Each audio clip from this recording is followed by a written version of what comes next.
Immaginate un gruppo di guerrieri pellegrini, provenienti dalle nebbiose terre del nord.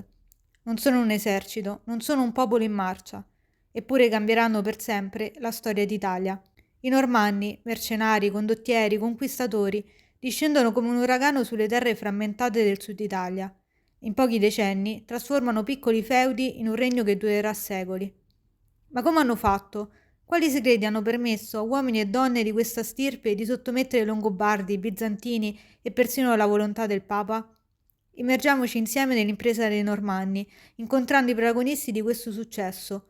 Questo è un episodio di Voci dal passato, il podcast di Story Tales, dove esploriamo i grandi eventi, i luoghi, i personaggi e i misteri della storia, raccontandoli con passione e accuratezza.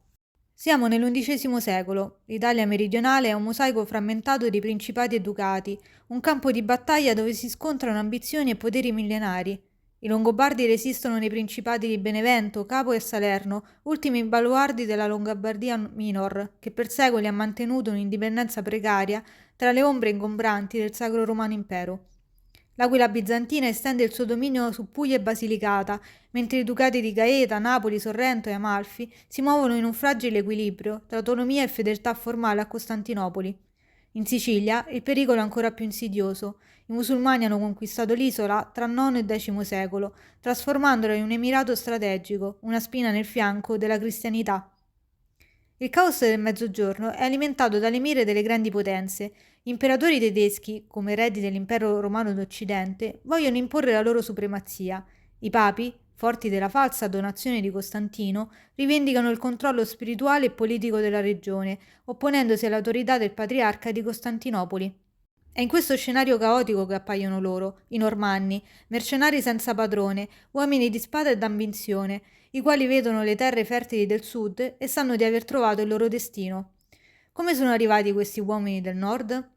Alcuni sostengono che siano giunti come pellegrini in cammino verso la Terra Santa, superando i luoghi sacri della cristianità fino a Brindisi, l'ultima soglia prima dell'imbarco verso l'Oriente.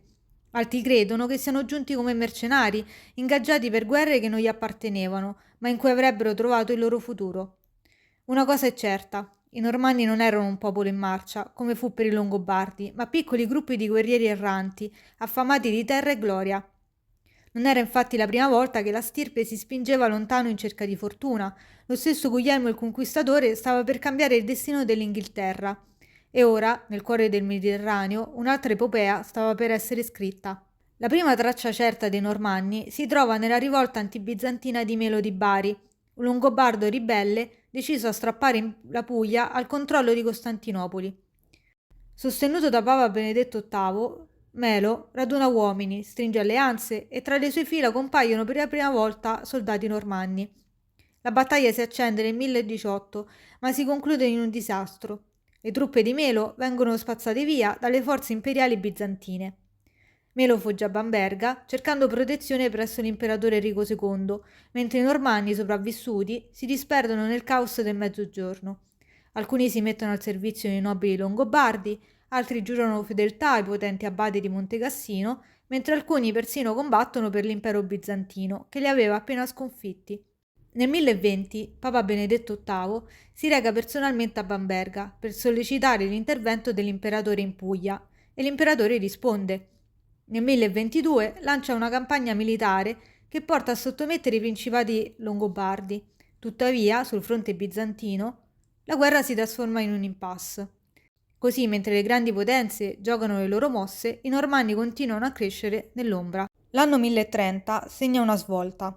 I normanni, fino ad allora mercenari erranti, trovano finalmente la loro prima terra. A chiamarli è Sergio IV, duca di Napoli, che ha bisogno di guerrieri per forzare il confine settentrionale contro Pandolfo IV di Capua. Per i servigi resi, Sergio IV concede a Rainolfo Drengot il primo feudo ufficiale in terra italiana, la contea di Aversa. È il primo baluardo normanno nel sud, una roccaforte destinata a diventare il fulcro del loro potere. Nel 1038 una nuova forza entra in campo. L'imperatore Corrado II, sollecitato dai monaci di Monte Cassino, che vedevano nelle conquiste normanne un pericolo, scende nel mezzogiorno con l'intento di ridisegnare gli equilibri. Pandolfo IV viene deposto, ma su richiesta del principe Guaimario IV di Salerno, l'imperatore conferma Rainulfo come conte di Aversa. Intanto la Sicilia diventa il centro di una nuova impresa. Questa volta l'imperatore bizantino, preoccupato per l'espansione musulmana, decide di tentare la conquista e chiede aiuto a Guaimario IV. Questi invia 300 cavalieri, tra cui due nomi destinati a scolpirsi nella storia, Guglielmo e Drogone d'Altavilla, i primi di una stirpe destinata a regnare. Figli di Tancredi d'Altavilla, un nobile normanno della modesta fortuna, questi guerrieri arrivano in Italia con il fuoco della conquista negli occhi. L'impresa in Sicilia però fallisce, ma per i normanni una sconfitta non è mai la fine, è solo un nuovo inizio. Nel 1040, mentre la rivolta contro i bizantini infiamma la Puglia, un comandante lombardo Arduino viene nominato governatore, dopo Torete, di Melfi, ma nel giro di un anno si rende indipendente, sfruttando il malcontento delle popolazioni vessate dalle tasse di Bisanzio. Nel settembre del 1042, a Melfi, i guerrieri normanni eleggono il primo signore, Guglielmo d'Altavilla, detto Braccio di Ferro. Il titolo non è casuale, la sua forza e il suo coraggio in battaglia gli hanno già fatto guadagnare una fama indiscussa. Nel 1046 il sacro romano imperatore Enrico III scende a Roma per essere incoronato, ma la sua attenzione è rivolta anche al mezzogiorno. Marcia nel sud con l'intento di spezzare le ambizioni di Guaimario. Dopo una serie di incontri e scontri, Capua torna a Pandolfo IV, mentre l'imperatore riconosce nel 1047 Drogone d'Altavilla, che nel frattempo era succeduto al fratello Guglielmo come conte di Puglia e Ranolfo II Trincanotte come conte di Aversa. L'ascesa normanna nel sud Italia non poteva passare inosservata. La rapida espansione suscitò le ire di Papa Leone IX, un riformatore determinato a restituire alla Chiesa il potere che le spettava. Nel 1053 Leone raccolse un esercito, 300 cavalieri tedeschi e milizie meridionali fornite dal duca di Gaeta. Marciò quindi sulla Puglia sperando di unirsi alle forze bizantine, ma non fece in tempo. I normanni, veloci e letali, lo intercettarono a Civitate. I condottieri normanni, tra cui Riccardo Querel e Unfredo d'Altavilla, altro figlio di Tancredi, offrirono al Papa una via d'uscita, riconoscere il loro dominio in cambio della loro fedeltà. Ma Leone IX rifiuta. Lo scontro fu brutale. I normanni schiacciarono l'esercito papale e il pontefice stesso fu fatto prigioniero. L'orgoglio di Roma, però, non era ancora sconfitto. Mentre i normanni consolidavano il loro potere, la Chiesa viveva uno dei momenti più drammatici. Nel 1054 si consumò la grande frattura tra Roma e Costantinopoli, ovvero il Grande Scisma, che divise per sempre la cristianità tra cattolici e ortodossi. Ma torniamo al versante normanno e finalmente incontriamo Roberto d'Altavilla, detto il Guiscardo, ovvero l'astuto, che arriva in Calabria per affiancare il fratello Drogone nelle campagne di conquista. Qui stringe un'alleanza matrimoniale con Gerardo, un altro normanno già stanziano a Benevento, sposandole la zia Alberada. Dalla loro unione nasceranno Emma e Marco, meglio noto come Boemondo, per la sua notevole statura, che avremo modo di conoscere. I due si lasceranno poco dopo. Di Alberada rimane il monumento funebre nella bellissima abbazia di Santa Trinità di Venosa, accanto al mausoleo degli Altavilla. Curiosamente, nonostante la separazione sia avvenuta numerosi anni prima, la sua iscrizione la ricorda appunto come moglie di Guiscardo. Roberto il Guiscardo ha una mente acuta. Nel 1058, con la scusa della consanguinità, ottiene l'annullamento del matrimonio con Alberata da Papa Nicolò II e sposa Silkegaita, principessa longobarda, figlia di Guaimario IV, il principe di Salerno. Non è solo un matrimonio, è un'alleanza strategica che lo legherà a una delle famiglie più influenti del sud. In Silkegaita Roberto però non trova solo una moglie, ma una compagna d'armi e una stratega. Fu al suo fianco nelle campagne in Calabria, in Puglia, in Sicilia, sempre pronta a sostenere il duca nella sua marcia trionfale fino alla presa di Bari nel 1071. In ogni caso, siamo ancora nel 1062, anno in cui i normanni conquistano Capua. Il loro leader, Riccardo Querel, si autoproclama principe senza aspettare l'approvazione di nessuno. Nonostante lo scontro con Leone IX, i normanni non tardano a capire però che avere la Chiesa dalla loro parte poteva essere vantaggioso. Nel 1059 a Melfi, durante un sinodo, Papa Nicolò II sancì un accordo epocale. I normanni giurarono fedeltà al Papa come signore feudale. Riccardo fu riconosciuto principe di Capua, mentre Roberto il Guiscardo ottenne il titolo di duca di Puglia, Calabria e futuro duca di Sicilia. La scelta di includere la Sicilia, allora ancora sotto controllo musulmano, non era ovviamente casuale. La riconquista dell'isola sarebbe stata una crociata ante litteram, un trionfo per il cristianesimo. Nei successivi anni i Normanni divennero lo scudo e il braccio armato della Chiesa, aiutando persino i papi a contrastare le potenti famiglie aristocratiche romane. Ma la loro ambizione cominciava a spingersi oltre e il confine con lo Stato Pontificio diventava sempre più sottile in terra abruzzese.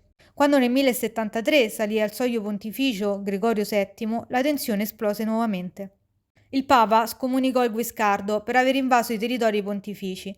Questo però non fermò i piani di Roberto, che nel 77 aggiunse un'altra perla alla sua corona, ovvero conquistò Salerno, estromettendo l'allora principe Gisulfo II e facendo della città la sua nuova capitale. Nel giugno del 1080 avvenne un evento decisivo.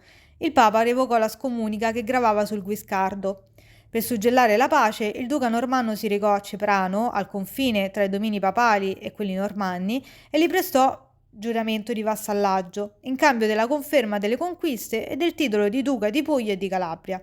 I rapporti quindi tra papado e normanni si acquietarono. Nel frattempo, nuovi disordini erano scoppiati nell'impero d'Oriente. Nel 1078 un colpo di stato rovesciò l'imperatore Michele VII. Roberto colse l'occasione e partì per Oriente, ufficialmente per instaurare il legittimo sovrano. I Normanni presero Corfù e assediarono Durazzo, la porta d'accesso ai Balcani. Permettetemi qui una piccola parentesi sulla leggenda che si forgiò nell'inferno di Durazzo del 1081. Racconta infatti la storiografa bizantina Anna Comnena che nel cuore dell'assedio, quando l'esercito normanno, sopraffatto dalle forze bizantine, cominciò a vacillare, Sirkegaida, moglie del Guiscardo, incitò le truppe alla riscossa. Nel 1081 infatti si scontrarono con il nuovo imperatore Alessio I, sostenuto dai veneziani e dai turchi, ma nonostante gli aiuti bizantini, l'armata di Roberto il Guiscardo scacciò l'esercito imperiale e Durazzo cadde e i Normanni si spinsero verso l'Albania moderna. Proprio quando il Guiscardo era sul punto di proseguire verso l'Asia, l'imperatore bizantino colpì nel punto debole, la Puglia. Finanziò una rivolta normanna e Roberto, nell'aprile del 1082, fu costretto a tornare in Italia.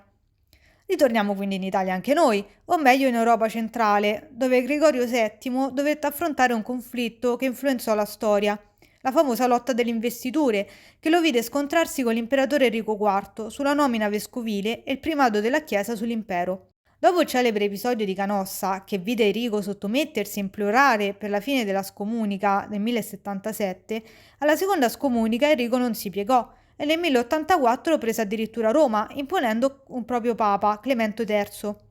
Gregorio a questo punto si rifugiò a Castel Sant'Angelo senza speranza se non quella di chiamare i Normanni. Nel maggio Guiscardo entrò a Roma con il suo esercito e liberò il papa, ma l'imperatore aveva già lasciato la città.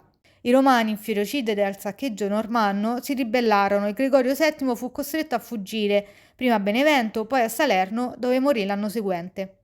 Nel medesimo anno anche il Guiscardo morì, e con lui il sogno orientale. Il figlio, Boemondo, perse Corfù e Durazzo, i veneziani riconquistarono le terre albanesi. Il grande condottiero di Guiscardo se ne andò. Ora il futuro apparteneva a suo fratello Ruggero e alla nascita del regno di Sicilia. A questo punto il potere era in bilico e Sirkegaida non si ritirò nell'ombra. Almeno per un certo periodo prese in mano il governo insieme al figlio Ruggero Borsa, che fu effettivamente nominato erede da Roberto.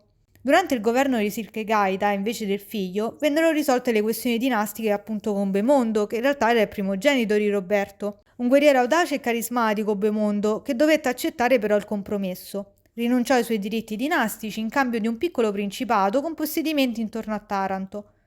Ma un uomo come Boemondo non era fatto per restare all'ombra. Divenne infatti uno dei più grandi eroi della prima crociata, conducendo i suoi uomini alla conquista di Antiochia, ma questa è un'altra storia. Stabilizzato il potere, i Normanni diressero l'attenzione verso la conquista della Sicilia. Conquistata dalla dinastia dei Calbiti, vassalli dei Sciti, Fatimidi, di Tunisia e di Egitto, il potere si era però frammentato, signori locali e fazioni rivali lottavano per il controllo, rendendo la Sicilia vulnerabile a un nuovo invasore. Ed è proprio in questo scenario che i Normanni trovarono la loro occasione. La conquista della Sicilia non fu rapida né facile. Per 30 anni Ruggero dovette infatti destreggiarsi tra le guerre nel resto del sud Italia e le lotte intestine tra i signori musulmani. Solo dopo la morte di Roberto il Guiscardo nel 1085 Ruggero poté dedicarsi completamente alla Sicilia, intensificando la campagna militare. Le città caddero una dopo l'altra. Palermo nel 72, trasformata nella nuova capitale, Trapani e Mazara nel 1077, punti chiave per il controllo del Mediterraneo, Siracusa nell'86, dopo un assedio devastante, e infine l'ultima roccaforte islamica, che era Noto, che cadde nel 1091, dopo un lungo assedio. Ma Ruggero non si fermò lì. Solo pochi mesi dopo, l'onda normanna si spinse ancora più a sud.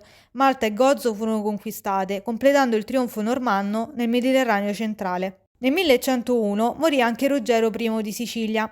La sua eredità a questo punto era immensa, ma il potere normanno non era ancora al suo apice. Questa missione sarebbe infatti toccata al figlio, Ruggero II. Alla morte di Ruggero I, il potere passò temporaneamente nelle mani della vedova, Adelasia del Vasto, che governò per conto del figlio Simone, che morì prematuramente nel 1105, e poi appunto di Ruggero II. Nel 1112 Ruggero II assunse ufficialmente il potere.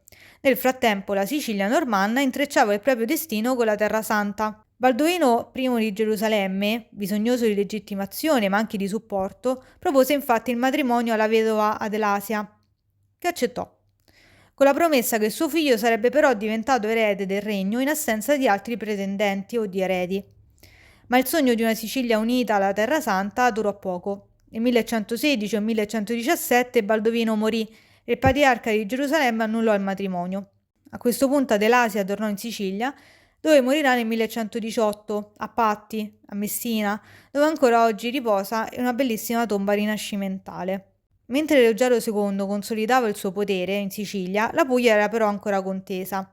Dopo la morte di Ruggero Borsa nel 1111, la reggenza passò questa volta sempre alla vedova Adelaide di Frianda, per conto del minorenne figlio Guglielmo II. Purtroppo però il fato aveva già scritto la sua sentenza. Nel 1127 Guglielmo II morì senza eredi. La sua fine resta avvolta nel mistero. Per alcuni fu assassinato, per altri si parla di morte naturale. Stranamente 2 anni prima aveva commissionato il suo mausoleo nella cattedrale di Salerno, quasi un tragico presagio.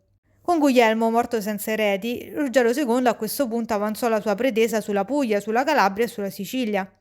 Ma il papa di allora, Onorio II, si oppose con forza. Vedeva infatti nelle ambizioni di Ruggero una minaccia all'equilibrio del potere in Italia, e così lo scomunicò, incitando le città a ribellarsi contro il normanno. Ma quando Ruggero II marciò con il suo esercito, nessuno poté fermarlo e alla fine il Papa fu costretto a riconoscerlo nel 1128, quando lo investì ufficialmente del Ducato di Puglia, Calabria e Sicilia.